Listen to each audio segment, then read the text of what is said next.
এই ধর্ষকদের জন্য কোরআন বর্ণিত সর্বোচ্চ শাস্তি মৃত্যুদণ্ড যতদিন পর্যন্ত বাস্তবায়ন না হবে যারা ফাসাদ ফিল আরদ করছে। ইন্নামা জাযাউল লাযিনা ইউহারিবুনাল্লাহা ওয়া রাসূলাহু আন ইউকাত্তালু আও ইউসাল্লাবু আও তুকাত্তা আইদিহিম ওয়া আরজুলুহুম মিন খিলাফ আও ইউনফাউ মিনাল আরদ। এই শাস্তি যতক্ষণ পর্যন্ত বাস্তবায়ন না হবে, চরম শাস্তি দেওয়া না হবে এবং বিচারের যত ফাঁক ফোকর আছে এগুলো যতদিন বন্ধ করা না হবে ততদিন পর্যন্ত আসলে এগুলো বন্ধ হবে না। আমরা কখনো কাঁদবো, কিছুদিন কান্নাকাটি করি, আবার থেমে যাব, আরো কোনো কান্নার আওয়াজ আমাদের কানে আসবে, তখন আমরা আবার হয়তো নড়ে চড়ে বসবো। এই দেশে শত সহস্র ঘটনা এরকম ঘটে, কিন্তু ধর্ষকদেরকে দাফন করার সৌভাগ্য বা সুযোগ আমাদের হয় নাই। কেন ব্যভিচারের শাস্তি আল্লাহ তাআলা বলেছেন ওয়ালিয়াশহাদ আযাবাহুমা তাইফাতুম মিনাল মুমিনিন, ব্যভিচারের শাস্তি যে কার্যকর হবে এটা যেন প্রত্যক্ষভাবে হয়, মানুষের উপস্থিতিতে যেন হয়। কেন বলেছে? কারণ মাকাসিদুশ শরিয়া বা শরিয়ার উদ্দেশ্যই হলো মানুষের জীবন, সম্পদ, ঈমান, মানুষের পরিবার, এই সব কিছুর হেফাজত এবং সংরক্ষণ। এই জন্য শরিয়াত এসেছে। এই জন্য যেই অপরাধের শাস্তি প্রত্যক্ষ হলে সমাজ সোজা হয়ে যাবে, অপরাধীরা সোজা হয়ে যাবে, সেটাকে প্রত্যক্ষ করতে বলেছে শরিয়ত। সেটার বাস্তবায়ন যদি হয় মানব রচিত বিধিবিধান দিয়ে, আজকে হয়তো একটা ফাঁক বন্ধ করবেন, কালকে আর 5টা ফাঁক তৈরি হবে। চিরতরে ফাঁক বন্ধ করা সম্ভব হয় না। ফাঁক ফোকর জন্য বন্ধ করতে হয় যাতে করে অপরাধী কোনোভাবে পার না পায়, তাহলে আমাদেরকে অবশ্যই শরিয়া আইন বাস্তবায়ন করার দিকে যেতে হবে। কোন মুসলমান যদি শরিয়ার আইন বাস্তবায়ন না চায় সে মুসলমানই না। আপনি যদি বলেন যে আমি শরিয়া চাই না, শরিয়া দ্বারা শাসিত হোক আমার দেশ বা আমি নিজে এটা চাই না, তাহলে আপনি নিজেকে মুসলমান দাবি করার কোন নৈতিক অধিকার নাই। শরিয়া এটা শুধুমাত্র চুমু খাওয়ার জন্য আসে নাই। আপনি পারছেন না শরিয়া দ্বারা শাসিত হতে, অপরাধ বোধ আপনার মধ্যে আছে যে আমি পারতেছি না বা আমরা পারতেছি না, এটা একটা লেভেল পর্যন্ত চলে। কিন্তু আপনি চান না, পছন্দ করেন না, এটা চলে না। এটা মানে হলো আপনি বিদ্রোহ করলেন, অস্বীকার করলেন, ঈমান থেকে খারিজ হওয়ার মতো বিষয়। এই জন্য ভাই, মানুষ, আমরা উন্নত পৃথিবীর উন্নত দেশগুলোতে জানি যে প্রচুর পরিমাণে সেখানে তাদের আপনার টেকনোলজিক্যাল সাপোর্ট আছে, তাদের কাছে অপরাধীদেরকে শনাক্ত করার 1000টা সিস্টেম আছে। কিন্তু যেই পরিমাণ ধর্ষণের ঘটনা এই সমস্ত দেশেও ঘটে, আপনি অনলাইনে একটু সার্চ দিলে দেখতে পারবেন যে কোনোভাবেই সেগুলো তারা থামাতে পারছে না। কর্মস্থল থেকে নিয়ে শিক্ষা প্রতিষ্ঠান পর্যন্ত কোনো জায়গায় তাদের নিরাপদ না। নারীর নিরাপত্তা নিশ্চিত করবার জন্য শুধুমাত্র ইসলামী শরিয়ার বাস্তবায়নই না, ইসলামী বিধিবিধান এবং ইসলামী যে লাইফস্টাইল সেটা ফলো করা জরুরি। আপনি পর্ন সাইটগুলো সব ওপেন রাখবেন, এই পর্ন সাইটগুলো সব ওপেন রেখে সমস্ত আজে বাজে আর্টিকেল, সমস্ত উপায় খোলা রাখবেন যেগুলো দিয়ে মানুষের মধ্যে যৌন আকাঙ্ক্ষা, পশুত্ব জেগে ওঠে। এরকম 1000টা রাস্তা খোলা রাখবেন। এই পশুত্ব জেগে ওঠার রাস্তাগুলো যখন খোলা রাখবেন স্বাধীনতার নাম দিয়া, তখন যার ভিতরে পশুত্ব জেগে উঠবে সে হাতের নাগালের কাছে যাকে পাবে তার উপরে সে ঝাঁপিয়ে পড়বে, তার পশুত্বকে সে চরিতার্থ করতে চাইবে। এই ধর্ষকের পশুত্বকে জাগিয়ে তোলার জন্য, এটাকে জাগ্রত করবার জন্য যে সমস্ত উপায়গুলো কাজ করছে সেগুলোতে আমাদের হাত দিতে হবে, সেগুলো থামাতে হবে। আপনি বিজ্ঞাপনী, বিলবোর্ড, বিনোদন, উপন্যাস, বিভিন্ন নামে অনবরত যৌন উন্মাদনা সৃষ্টি করবেন, যৌন আকাঙ্ক্ষা মানুষের মধ্যে জেগে উঠে, এটার জন্য 1000টা উপায় বের করবেন। এরপরে বলবেন সবাই নিজেকে নিয়ন্ত্রণ করো। এটা হাস্যকর। ইসলাম এই আইডিওলজিতে বিশ্বাসী না। ইসলাম বলে, আল্লাহ বলেছেন ওয়ালা তাকরাবুজ জিনা, তোমরা জেনার কাছেও যেও না, কারণ জেনার কাছে গেলে মানুষ জেনা থেকে ফিরে আসতে পারে না। এই জন্য আল্লাহ বলছেন চোখের হেফাজত করো। আল্লাহ বলেছেন কুল্লুল মুমিনিনা ইয়াকুদ্দু মিন আবসারিহিম, চোখকে অবনত রাখো। কেন? কারণ চোখ দিয়ে তুমি যদি বিজ্ঞাপনে, বিলবোর্ডে, পত্রিকার পাতায়, মোবাইল স্ক্রিনে, অনলাইনে, অফলাইনে কোনো পরনারীর সৌন্দর্য তুমি অবলোকন করো, অবলোকন করার পর তোমার মনের ভিতরে অস্থিরতা আসবে, তোমার মনের ভিতরে যৌন আকাঙ্ক্ষা চরিতার্থ করার চাহিদা জেগে উঠবে। এই যে জেগে উঠবে, এই জেগে উঠার পর এটাকে নিয়ন্ত্রণ করাটা কঠিন কাজ, সবাই পারে না, কেউ পারে, কেউ অ্যাক্সিডেন্ট করে। এই জন্য শরীয়ত বলেছে নিয়ন্ত্রণ করতে, আর আজকের ভোগবাদী পৃথিবী বলছে অনিয়ন্ত্রিত করতে স্বাধীনতার নাম দিয়ে। আপনি মানুষকে লাগামহীন করে দিবেন, আবার বলুন সবাই যার যার যাকে নিয়ন্ত্রণ করো। এটা হাস্যকর, এটা সম্ভব না। এই জন্য দুইটা জিনিসের বাস্তবায়ন কান্নাকে থামাতে পারে। নাম্বার এক, আমাদের সমাজে নীতি নৈতিকতার যে ভিত্তি নড়বড়ে হয়ে গেছে। নামাজ কালাম পড়ে, কিন্তু ইসলামের অন্য বিধিবিধান, চোখের হেফাজত করার জন্য ওইরকম পরিবেশ, ওইরকম এনভায়রনমেন্ট, এগুলো আমাদের দেশে নাই। এগুলো আমাদের মুসলমানদের সমাজ আজকাল নাই। না থাকার কারণে কি হয়েছে?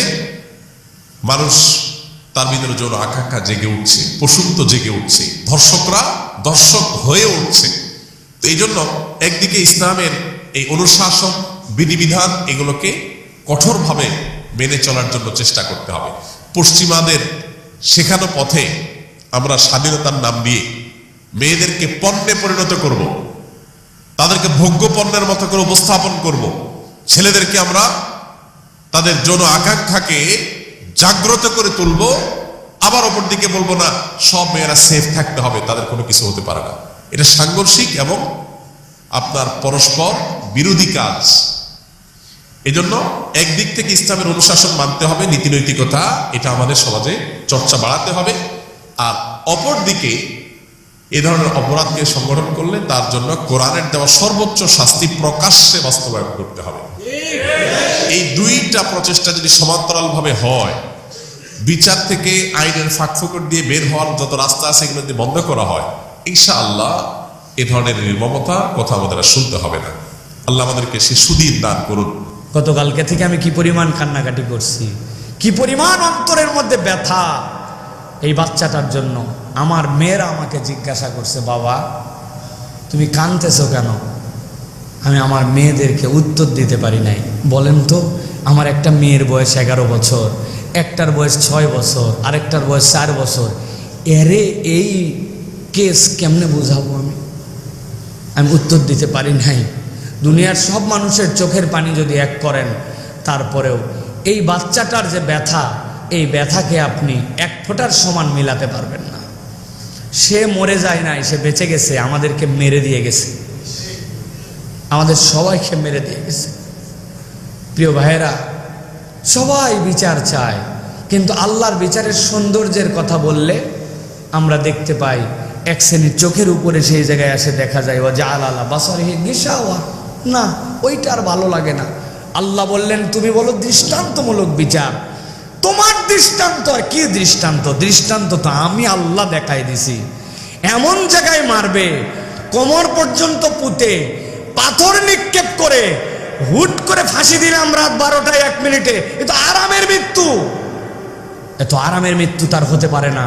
এটার নাম দৃষ্টান্ত, এটা আল্লাহর দেওয়া পদ্ধতি। আপনি বলতেছেন ধর্ষকের ফাঁসি চাই, দ্রুত সময়ে বিচার চাই, তাকে প্রকাশ্যে ফাঁসি দিতে হবে। না, আপনি আল্লাহ রাব্বুল আমিনের বিচার বোঝেন নাই, এই কথা বললেই তখন আবার বন্ধু বেজার, তখন উনি আর এটা নিতে পারে না। তার মানে আল্লাহর বিচারে সে সন্তুষ্ট নয়। আমরা বলতে চাই আল্লাহর হস্তে অন্য কোনো ক্ষেত্রে ইসলামের বিধান আপনার পছন্দ হোক বা না হোক, নারী নির্যাতন, যেটা নারীকে সবচেয়ে বড় সম্মান দিয়েছে ইসলাম, ইসলামের থেকে বেশি সম্মান নারীকে কেউ দিতে পারে নাই। ও বোন, ও নারীবাদী, ও ফেমিনিস্ট, আমি আপনাদের পায়ে হাত দিয়ে বলতেছি, ইসলাম স্টাডি করে দেখেন। পৃথিবীতে 200 বছর আগে নারীর উত্তরাধিকার ছিল না, শিশুদেরকে হত্যা করা হতো। ভারত সহ পুরা পৃথিবীতে নারী ভ্রূণ হত্যা করা হয়, এমনকি আইন করতে বাধ্য হয়েছে আলট্রাসোনোগ্রাম করার সময় জেন্ডার বলে দেওয়া যাবে না, কিন্তু এর দ্বারা নারী হত্যা বন্ধ হয় নাই। আর ইসলাম এই নারীকে এমন মর্যাদার আসনে বসাইছে যেটার কল্পনা নাই, যেটার তুলনা নাই। ওই মর্যাদারই একটা দিক, কোন নারী যদি অন্যায় হয়, কোন নারীর প্রতি যদি নির্যাতন হয়, কোন রেপ হয়, কোন ব্যভিচার হয়, তার জন্য ব্যভিচারী এবং ব্যভিচারিণীর যে শাস্তি নির্ধারণ করা হয়েছে, এটা নারীর সম্মান। আপনি যদি এইটা প্রতিষ্ঠিত করতে না পারেন, আপনি যত ডায়লগ দেন, প্রকৃতার্থে নারীর মর্যাদা দিতে পারবেন না। প্রিয় ভাইয়েরা, ইসলাম নারীকে পোশাক দিয়ে সম্মানিত করেছে, এটা নারীর প্রোটেকশন। ইসলাম নারীর জন্য বিধান দিয়েছে, নারীর প্রোটেকশন। ইসলাম নারীকে তত্ত্বাবধায়ক শূন্য করে নাই। হয় বাপের কাছে বাপ মরে গেছে ভাইয়ের কাছে, ভাই নাই রাষ্ট্রের কাছে, বিবাহ হয়েছে স্বামীর কাছে, স্বামী মারা গেছে সন্তানের কাছে, সন্তান নাই স্বামী মারা গেছে, তখন আবার রাষ্ট্রের কাছে তত্ত্বাবধায়কহীন, 1 সেকেন্ডের জন্য রাখে নাই। 3 দিনের অতিরিক্ত পথ যদি সে দৌড়ায় যায়, কোনো দিকে দৌড়াদৌড়ি সফর করতে হয়, তাহলে পুরুষের দায়িত্ব তার মহারেমশিপের দায়িত্ব নেওয়া, তাকে নিরাপত্তা নিয়ে যাবে, সে প্রেসিডেন্টের মতো গার্ড নিয়ে সবসময় চলবে। ইসলাম এই মর্যাদা তাকে দিল। আমরা যেই বলি শরী আইনটা বাস্তবায়ন করা হোক, তখন বন্ধু বেজার আছে না এক দল, তখন নারীবাদী হয়ে যায়। আসলে নারীবাদী না, এটা নেড়িবাদী। কিবাদী? 30,000 ফিলিস্তিনি নারীকে হত্যা করে ফেলা হলো, শিশুদেরকে হত্যা করে ফেলা হলো, ফিলিস্তিনের ওই মা বোনদেরকে বেইজ্জত করা হলো, খাদ্য না দিয়ে মারা হলো, ঘাসের পাতা খাইলো। তোমরা যারা নারীবাদী করে, তখন তোমরা কোথায় ছিলে? ফিলিস্তিনের নারী তুমি দেখতে পাও না, আর এই জায়গায় শাহবাগে তুমি নারীবাদী মারাও। তুমি নারীবাদী না, তুমি নেড়িবাদী, ঠিক কিনা? তুমি ধান্দাবাজ। এই জন্য আমরা বলবো, আমার এই বোনের বিচার দ্রুত সময়ের মধ্যে কার্যকর করতে হবে। দোহাই লাগে, একটা ইসলামী কোর্ট দিয়ে বিচার করেন, একটা করেন, দেখেন বাংলাদেশে কি পরিমাণ পরিবর্তন হয়। একটা বিচার করেন। আমরা দাবি দিচ্ছি, আপনারা দাবি করেন এইটা, কিন্তু এই কথা বললেই আমরা দেখেছি একদল, তারা সব সময় ওয়া খাতামা আলা সামইহি ওয়া কলবিহি ওয়া জাআলা আলা বাসারিহি গিশাওয়া, আল্লাহর আইন সে দেখতে পায় না। আপনি কি হিসাবে বলেন যে আপনি ধর্ষকের বিচার, মৃত্যুদণ্ড চান, প্রকাশ্য শাস্তি চান? আরে ইসলাম তো এইটাই বলছে, কিন্তু আপনার তরিকায় নয়। আপনি কেন এরকম এটা বোঝেন না? এই জন্য বলবো, আমার মা বোনদের সম্মান, আমার বাচ্চার নিরাপত্তা, আমার সমাজের এই শৃঙ্খলা ফেরানোর জন্য ইসলামী শরিয়ার এই আইনের ইমপ্লিমেন্টেশনের কোনো ব্যতিক্রম নাই। আপনার আশ্রয়স্থল হচ্ছে ইসলাম, এটাই চূড়ান্ত কথা। জিনা ব্যভিচার করলে ডেথ পেনাল্টি, ক্যাপিটাল পানিশমেন্ট, মৃত্যুদণ্ড, সর্বোচ্চ শাস্তি, ঠিক কিনা? এজন্য ইসলাম দিয়ে যদি আইন কায়েম করা হয়, 24 ঘন্টার আলটিমেটামে সব বিচার হয়ে যাবে, যেরকম, ঠিক কিনা? ইসলাম বলে চোরের হাত কেটে দাও। জিনা ব্যভিচার করলে ডেথ পেনাল্টি। সৌদি আরবে হেড অফ করে, গলা কেটে ফেলে। বাংলাদেশেও যদি এটা করা যেত, খবর হয়ে যেত। আপনি কখনো শুনছেন একটা সিংহ আর একটা সিংহকে মারে? একটা বাঘ আর একটা বাঘকে মারে না, একটা হরিণ আর একটা হরিণকে মারে না, একটা হাতি আর একটা হাতিকে হত্যা করে না, কিন্তু একটা মানুষ আর একটা মানুষকে হত্যা করে না।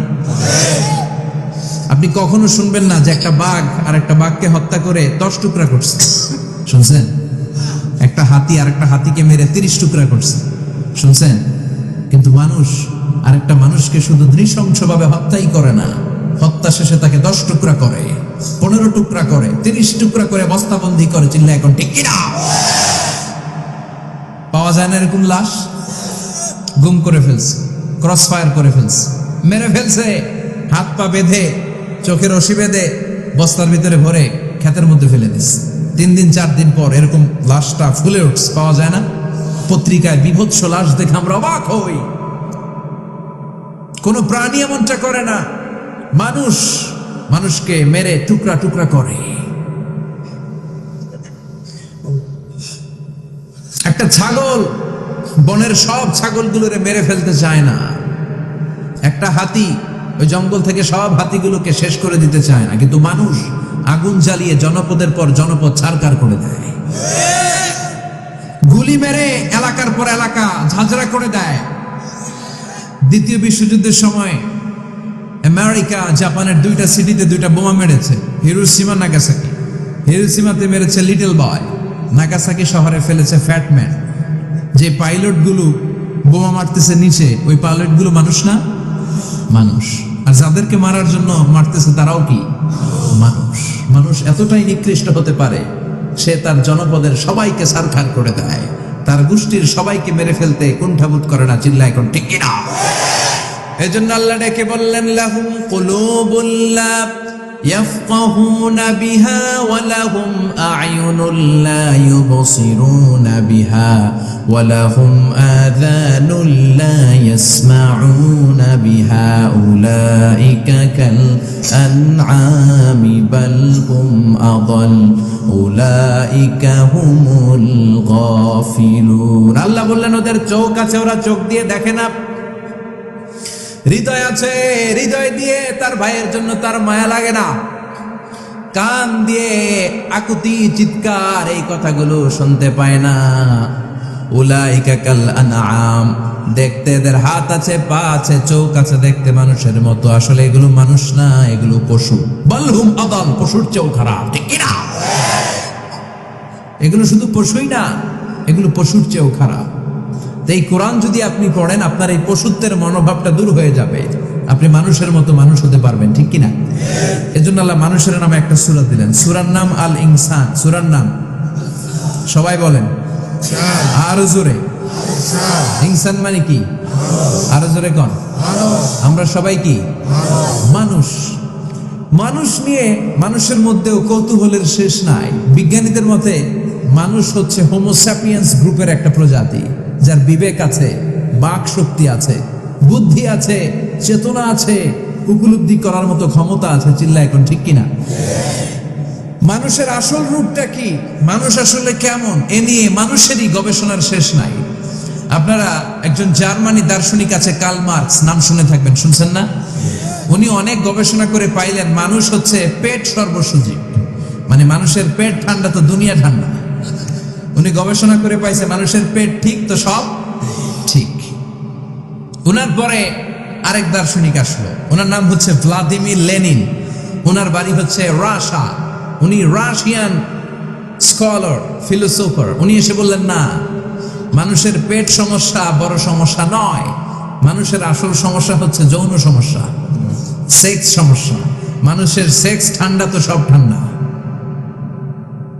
চার্লস ডারউইন, ইংল্যান্ডের আরেক দার্শনিক, উনি এসে বললেন তারা দুজন যা বলছে সব ভুল বলছে। মানুষের পেটের সমস্যা আসল সমস্যা না, মানুষের সেক্স সমস্যাও আসল সমস্যা না। আসলে মানুষ মানুষই না, মানুষ হলো বান্দর। মানুষ কি? বানর থেকে সময়ের বিবর্তনে, কালের বিবর্তনে বানরগুলো মানুষ হয়ে গিয়েছে। মাথার তার যদি একটু ঢিলা হয়, যা হয়, তাহলে একদল বলে মানুষের পেটের সমস্যা বড় সমস্যা,